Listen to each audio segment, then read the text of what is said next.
Ну, знаете, вопросам детской травматологии и ортопедии мы уделяем очень и очень большое значение. Почему?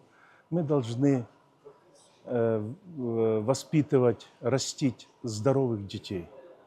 И травматология и ортопедия детского возраста сейчас, я бы сказал бы так, в расцвете своем. Почему? Потому что очень много сейчас появилось новых методик, хирургического лечения, консервативного лечения, те методики, которые ставят детей на ноги.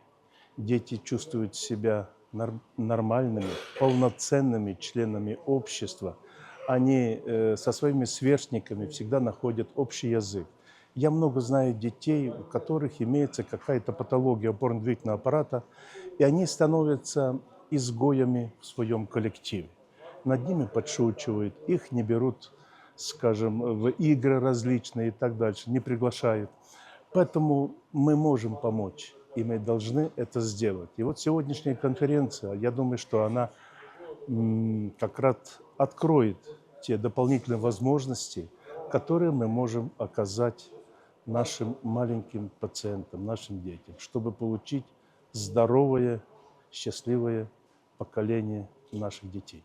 Кстати, у меня в отделении 2 робота сейчас есть. Мы применяем роботы очень широко. Каждый день по 3-4 операции с участием робота. Что робот позволяет?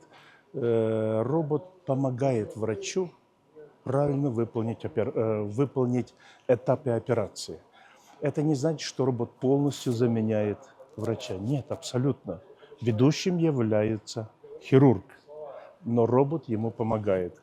И я хочу сказать, ну, может быть, обрадовать коллег наших, то, что мы сейчас совместно с учеными Московского высшего технического училища имени Баумана сделали наш российский робот, погрешность которого при установке компонентов эндопротезов составляет 1-2 микрона.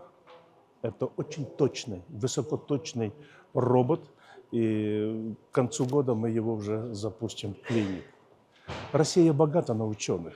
В России много ученых, много людей, скажем, с прекрасным мышлением, именно техническим.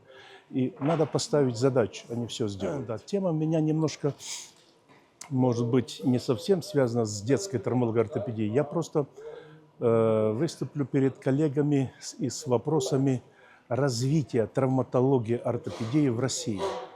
То, чем мы сейчас занимаемся, что мы делаем и что нас ждет в будущем, в ближайшем будущем. Я думаю, это будет интересно. По крайней мере, мне коллеги мои отсюда, с Бишкека, когда звонили, они сказали, мы очень просим выступить с этим докладом.